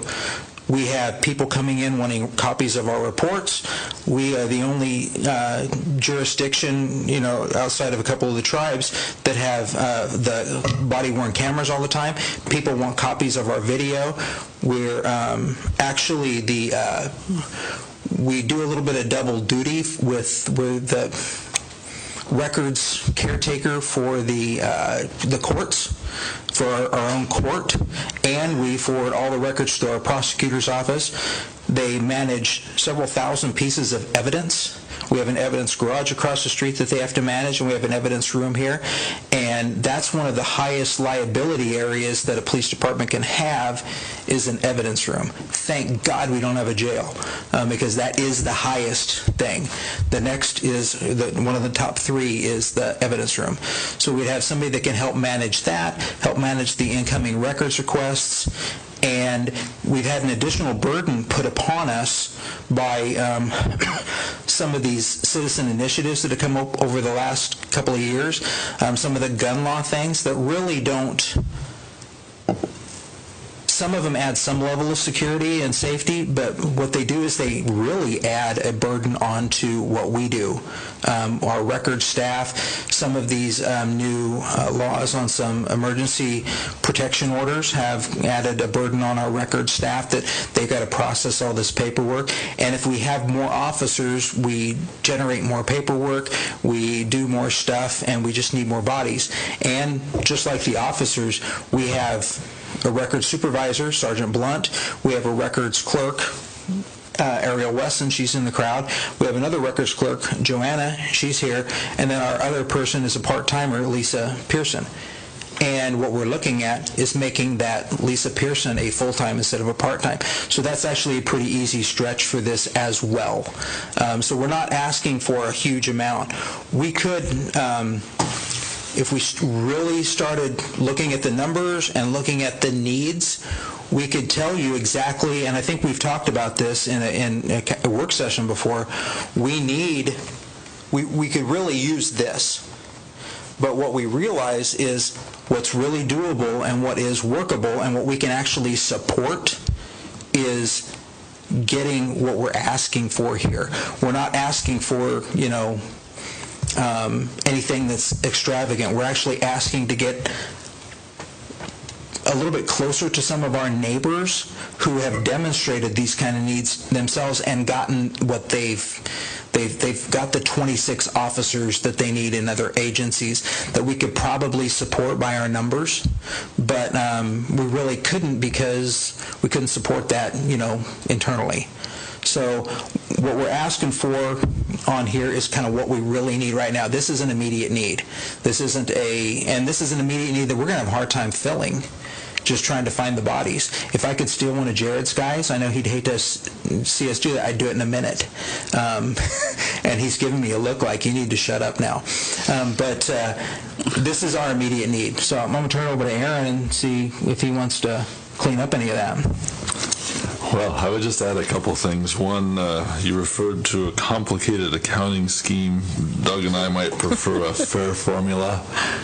So in all seriousness, what we're trying to do with that is allocate the cost of the service between two separate taxing entities that have overlapping taxpayers but not identical taxpayers. So the proposal is that the school district would pay for the SRO while the person is in the direct service of the school and available to respond anywhere to the schools, but really during the summertime when that officer could then be used for the city's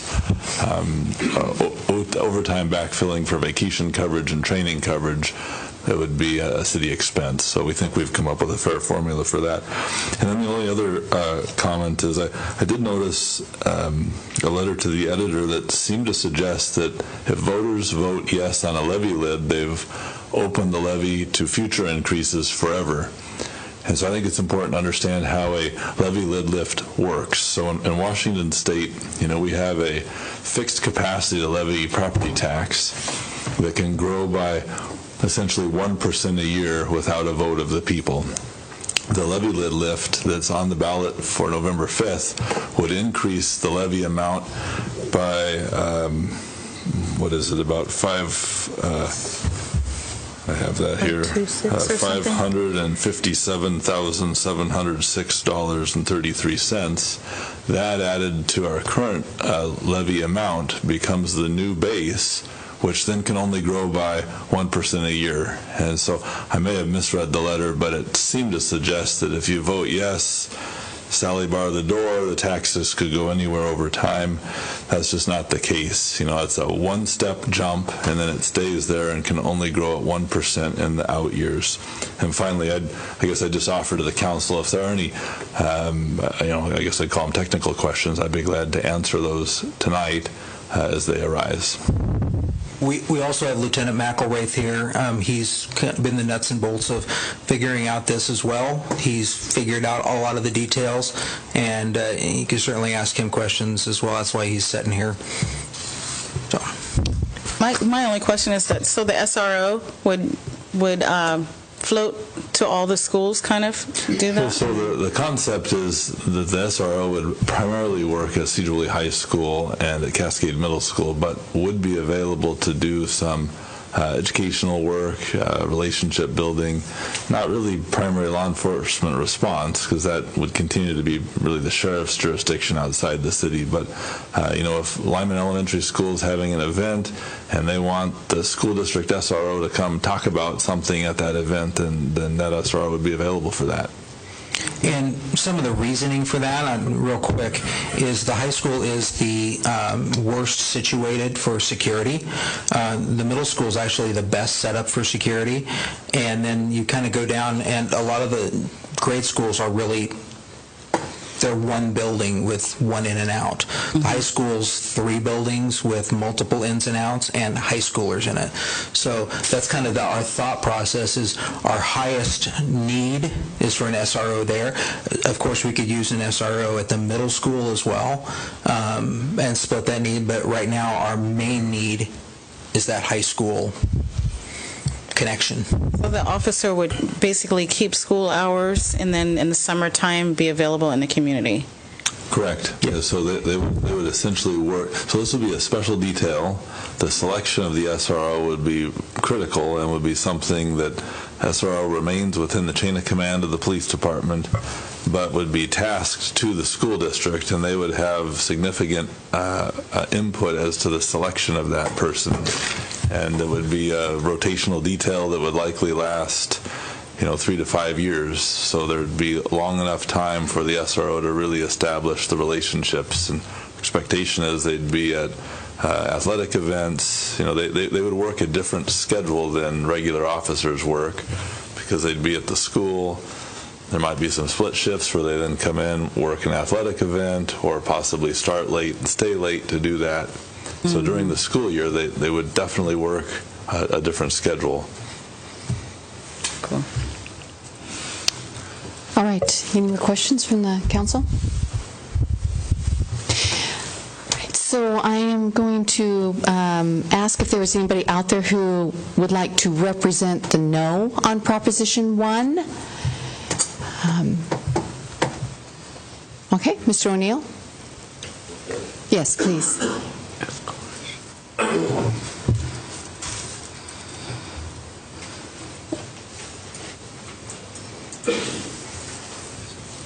I'm Dennis O'Neill. I reside at 109 Talcott Street.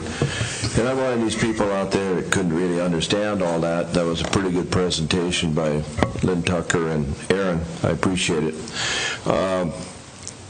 One of the things that seems to bother me a little bit, maybe more than it should, but let me think how to put this.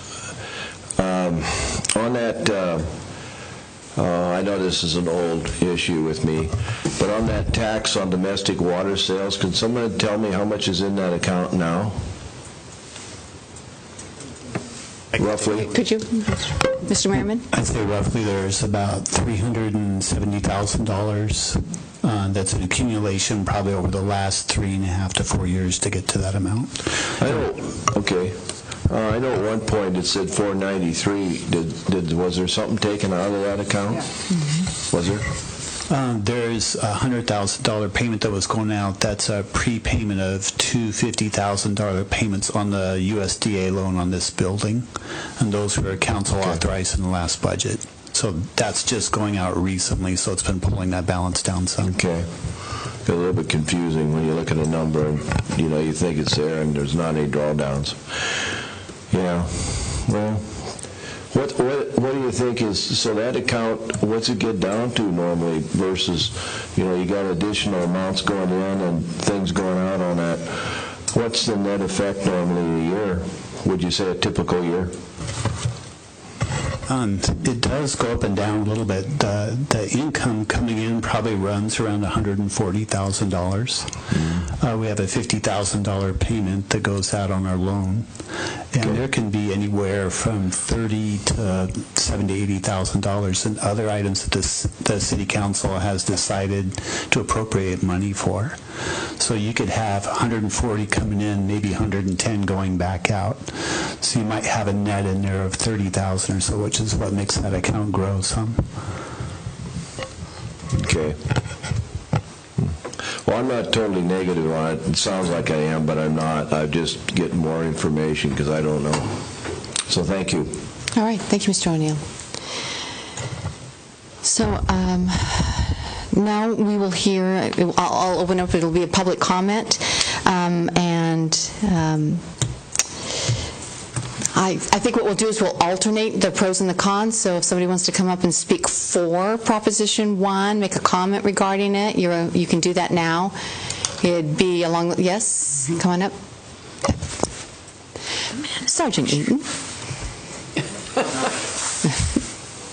Paul Eaton. There you go. So I'm Paul Eaton of 820 Thurmond. I actually checked out a service so I could come in and speak to the council on behalf of Prop 1. I'm also the co-chair for Yes for Public Safety Sedro-Woolley, which is putting out signs and doing some other things, ringing doorbells, hoping to get people to vote for Prop 1. Most of the things Chief Tucker has already explained and you guys have heard us already speak about. I was involved in the PowerPoint presentation, even though I wasn't here at the time that it was presented to council. But I do want to go over a few things for those in the room who maybe haven't heard some of those details and specifically why those 3 officers and SRO are so badly needed for us. When I started with the police department in 2004, we had 14 officers. Now in 2019, we have 17 officers. All of you are aware of the great growth that we've had within the city, and we have felt that growth as the burden on our shoulders as we've responded to calls and dealt with things inside the city.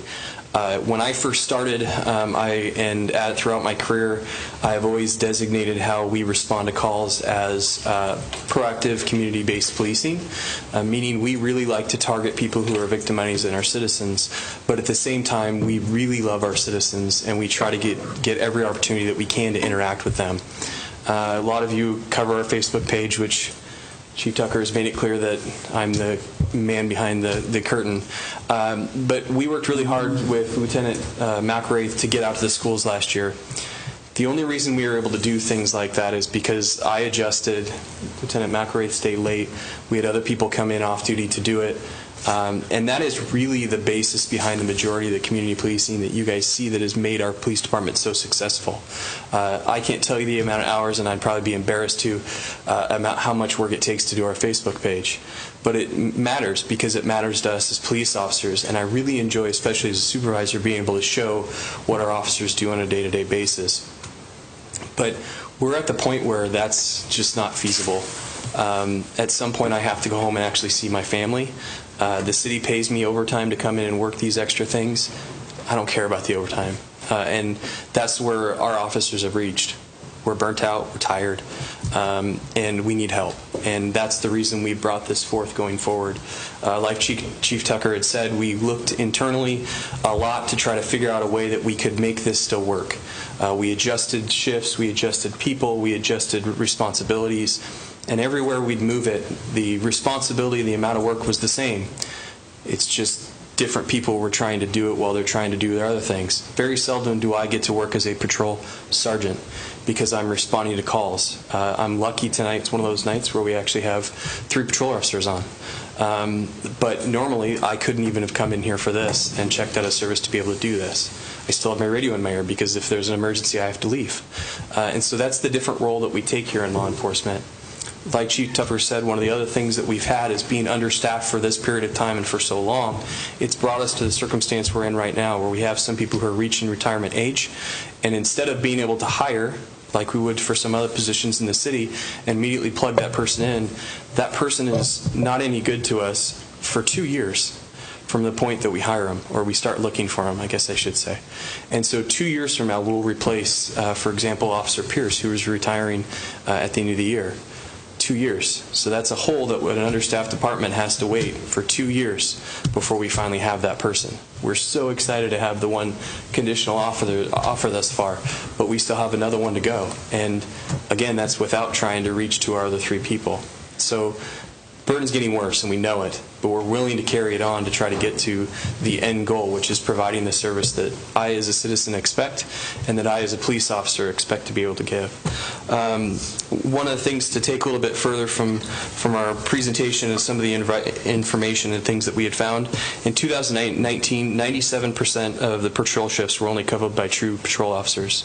So that means if we made a custodial arrest on a domestic violence, a DUI, and they were to be booked into jail, that only left one person inside the city. I can say specifically within the last month, I had 2 officers on duty along with myself, and we arrested 2 people in 2 different functions back to back. So I, as the patrol sergeant who's trying to do my supervisory job of scheduling, correcting reports, and going through other things, I wasn't able to do any of those things. All I did was respond to about 7 or 8 calls while they were transporting and doing the paperwork for them. Law enforcement has drastically changed over the last 5 to 10 years. Drastically. Like Chief Tucker talked a little bit about, with the changes in state law that have been brought on by initiatives as well as by our legislature, as well as case law, there are many things, including specifically DUIs and domestic violence calls, that have increased the time that we have to take to do them. The paperwork as well as the documentation of things after the fact has greatly increased. A call that maybe would have taken us a half hour to an hour before is now taking us 2 to 3 hours consistently. DUIs specifically, majority of the time now, they are drug-related. It is not alcohol. We've pushed the level over of the 50% in our municipal court to being drug-related, which could be marijuana, pills, other illegal drugs like methamphetamine, cocaine, heroin, could be a number of those things. Each of those circumstances, to document it and be able to work towards a conviction of that person and hold them accountable, we have to get a search warrant to get their blood. Again, adding steps along the way to increase the time. Domestic violence, recently now we have a process that we have to go through that's a packet of information we have to go over with the victim, which is great because it's great victim management. But when I only have another officer and myself on duty, and now one's taken to deal with the victim management and get these things, again, I'm left with one officer. And I think the greater public would be honestly a little dumbfounded and honestly a little afraid to understand how often that happens.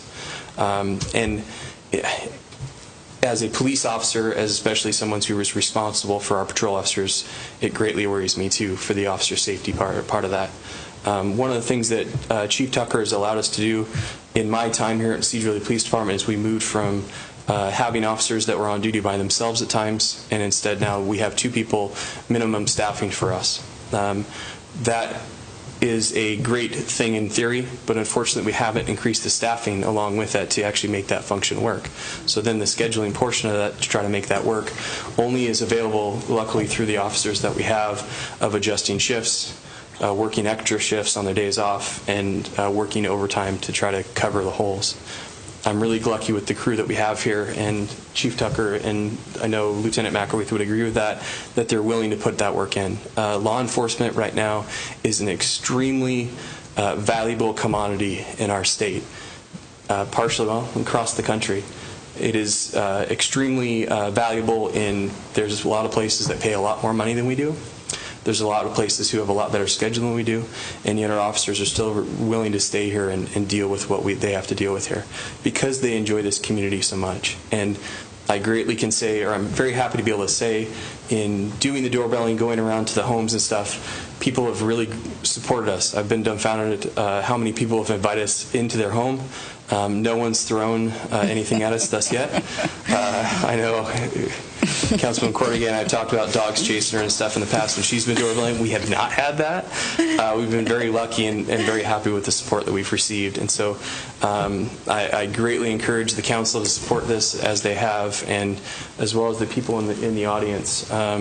We need these three bodies, and we need the school resource officer, and we need that halftime position. So thank you guys for your time.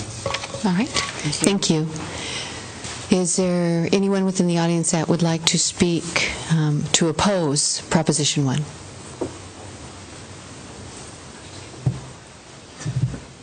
Okay. So is there somebody else then who would like to speak for Proposition 1? Yes. Hello there, Senator Wagner.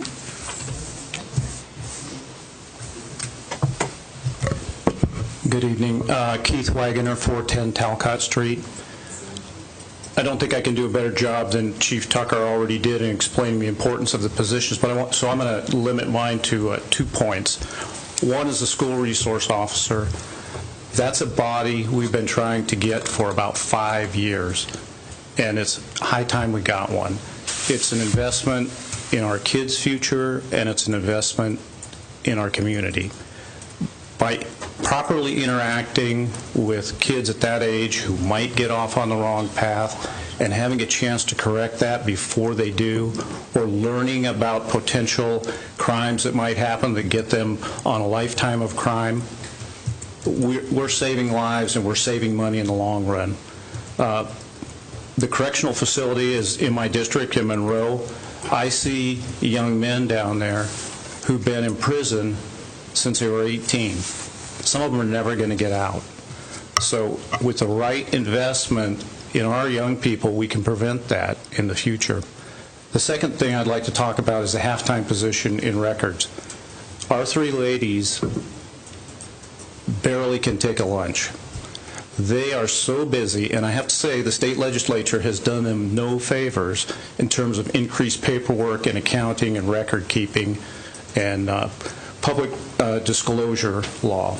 So I think in addition to the three officers, those positions are so worthwhile, and I support Prop 1. All right, thank you. Is there anyone else who would like to speak in favor of Proposition 1? Yes.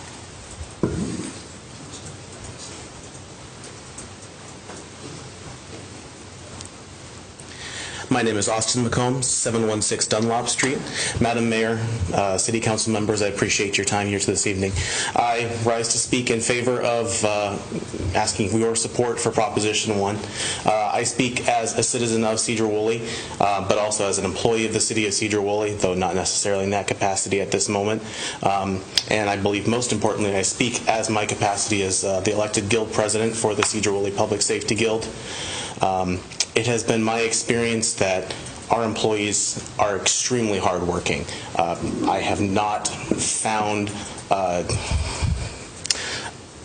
in law enforcement, there have been times where you'll see officers who pawn off calls, who don't want to do the work, who sign in at the beginning of their shift and then disappear for their shift and are gone. That is not represented by people at the Sedro-Woolley Police Department. I can't tell you how many hours that I personally have donated where I did not put in for overtime because there were things that I needed to get done, and I wanted to make sure that they were done to the best of my ability, but I didn't put in for overtime because that's how much I care about doing a good job for the city, and that's represented in so many other employees here as well. Our people work extremely hard, and unfortunately at the moment they are overworked, and I would be remiss if I didn't ask for your wholehearted support for Proposition 1. Thank you. Thank you.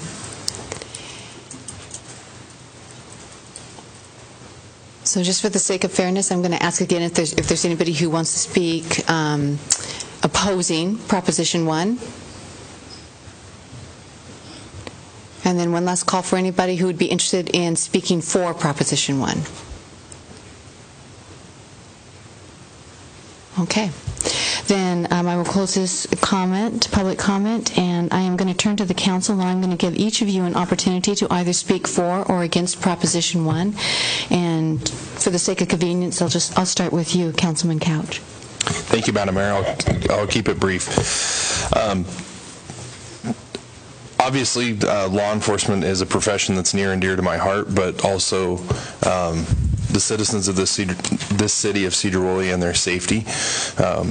There's a level of service that this agency is providing that cannot be maintained with the level of staffing.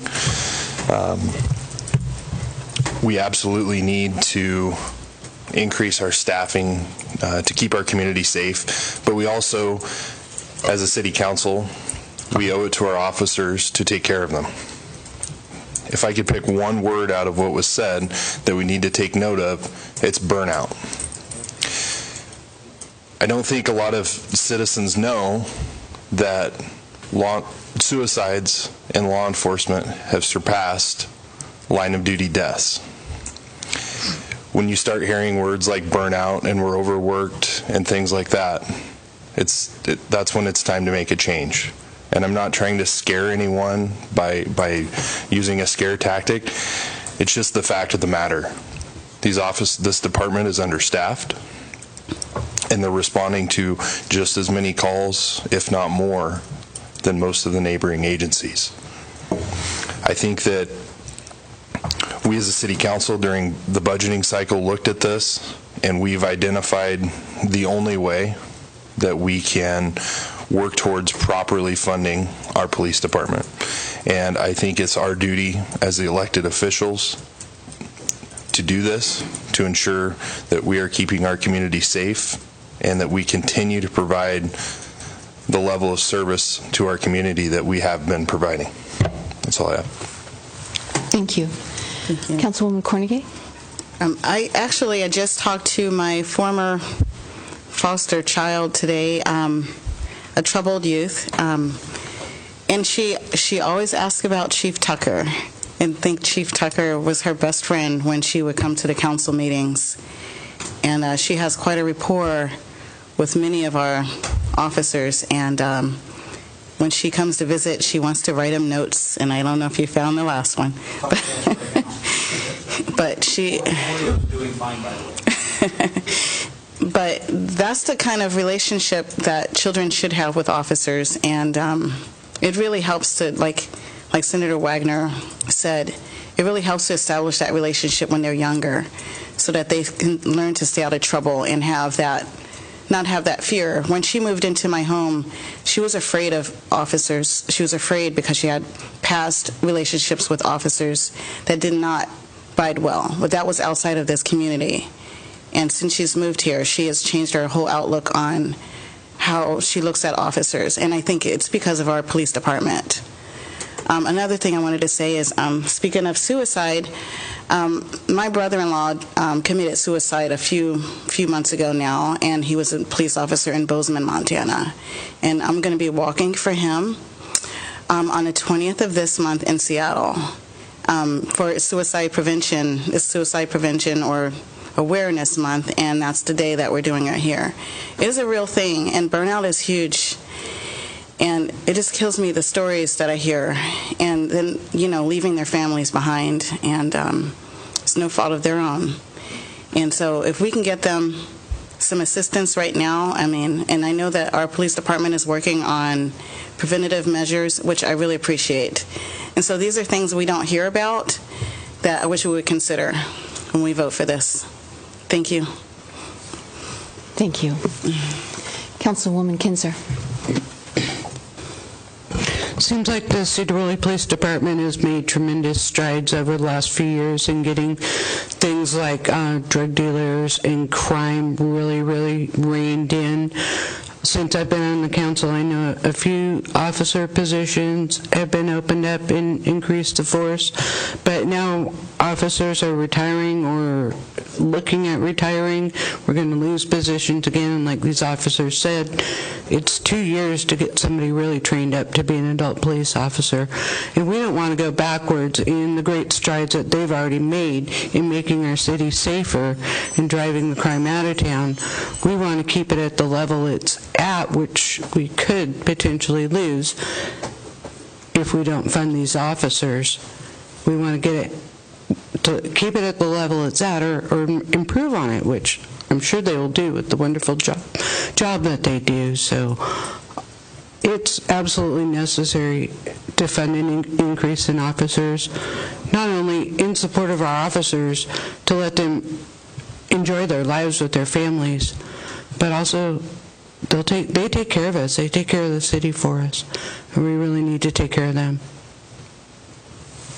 All right, thank you. Councilman DeYoung. Yeah, just a little housekeeping beforehand. I think according to our City Council Governance Handbook, our meetings end at 9, so I would like to move to extend the meeting to 9:30. All right. Second. All right, then we have a motion by Councilman DeYoung, seconded by Councilman Couch. Any discussion? All in favor? Aye. Aye. Opposed? All right, we will move on. Thank you, Councilman DeYoung. Thank you. It's the parliamentarian in me, pardon me. Very briefly, I support Prop 1. Thank you. Okay. All right. Councilwoman Dunn? I think we had the discussion on this when we first put it out, so I thought we were all clear that we were supporting this, and I do still support it. So. All right. Thank you. Councilwoman Kelly? I think that one of the questions some people might have out there in the public is why we went with a ballot initiative. And I just want to address that in saying that we felt that it was important that we had the support of the public in putting this together. So I am fully in support of this proposition. I am in support of our police department and everything they do. I think they do amazing things. But I do want the public to continue to support it as well. So I think that's why we need to do this. Right. Okay, so then I am now looking for a motion, and the motion would be to either support or oppose the City of Sedro-Woolley's Proposition 1 Public Safety Levy. Madam Mayor? Yes. I would like to make a motion that we support the City of Sedro-Woolley Proposition 1 Public Safety Levy and stand with our partners in law enforcement and show them that we truly want to be with them. Okay. All right, fantastic. We have a motion by Councilman Couch, seconded by Councilwoman Kelly. Any discussion? All in favor? Aye. Opposed? Motion passes. So I have to say I am thrilled. I too really see how hard you all work and sacrifices that your families have to make just so we can know safety. And I thank you all, and I think you heard it from the council tonight. We thank you all for everything that you do and you give. And thank you. Yeah. Okay. So, Mayor, I want to let you jump in. You know, I've been on my signs, on my political signs. I'm a candidate for mayor, in case anybody doesn't know, but I'm going to drop my opposition to Proposition 1. I have it on the sign that I'm against it. I'll pull them off tomorrow. I can understand better what the situation is, and I know a number of people read these articles in the paper, and they're probably against Proposition 1 because of some of these articles, so it'd be nice if the paper printed that I dropped my opposition to it. Might be a good idea. Left the paper. I thought I'd mention it. So let's move on here. We have the preliminary approval of plat of Sandwich Estates. It's the first reading. Does council want to move forward with this? I would like to table that until our next official. Okay. Do I have a second? Second. Okay. So all in favor? Aye. Opposed? Okay. So obviously no opposition to my saying we are adjourned.